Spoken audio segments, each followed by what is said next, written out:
Welcome to the Child Protection Company Ofsted and Safeguarding Roundup for March 2018.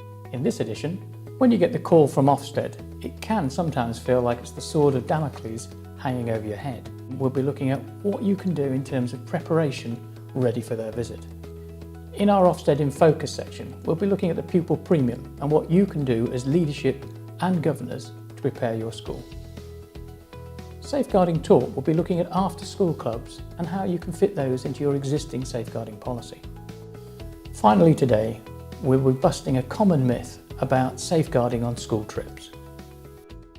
After the cry, "We're out of tea bags in the staff room," there's nothing that makes the blood run cold more than the expression, "Ofsted are coming."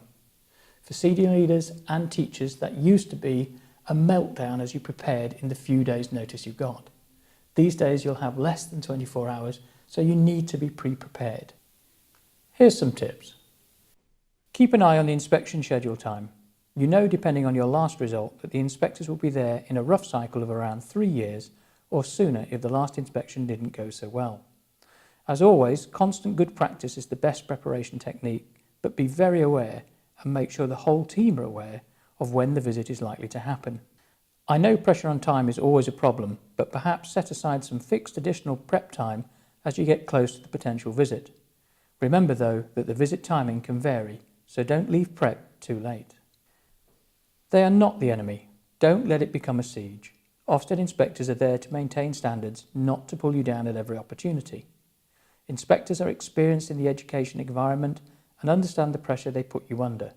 Take it steady, maintain a calm approach, because there is nothing you can do to change things once the call comes. The Ofsted inspectors are not demigods, and you have the right to challenge.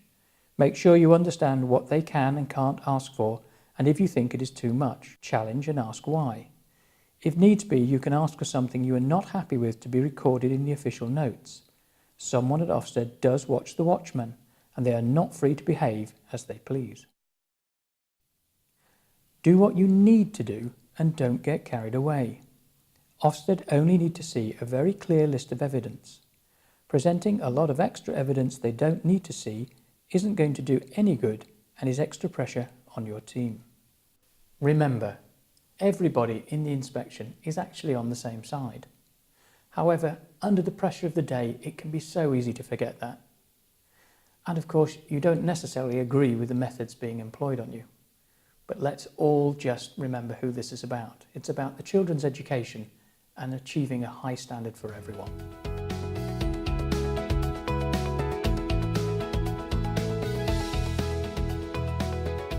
One of the things we do here at the Child Protection Company is to try and keep a close eye on the trends and the movement surrounding Ofsted and the general educational scene. At the moment, we're seeing quite a lot of chatter about Pupil Premium and governance. The important thing about Pupil Premium, it's about narrowing the gap between disadvantaged pupils and your main cohort. You can do this in a number of ways, but each must be accountable to that pupil. Examples we've seen recently were putting Wi-Fi into a disadvantaged pupil's home. Another was mentoring and tutoring directly to that pupil. Ofsted will be looking to make sure that your senior leadership team and your governing body can show the clear educational benefit of any Pupil Premium funds spent on your students. Clearly, the use of Pupil Premium will vary from school to school. What is important is that you're able to show that you're narrowing the gap from disadvantaged pupils to your main cohort.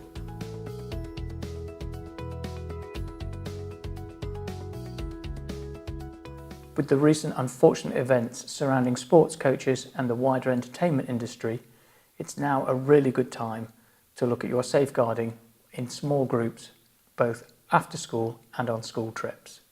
Some after-school clubs will be run by your own staff, but some may be run by outside agencies. If so, it's important to make sure that their safeguarding procedures and policies are in place. Imagine the grief if something were to happen on your premises because that outside agency had not put everything in place. So it's worth taking a few minutes to look through their procedures to make sure the children are safe on your premises, but in their care.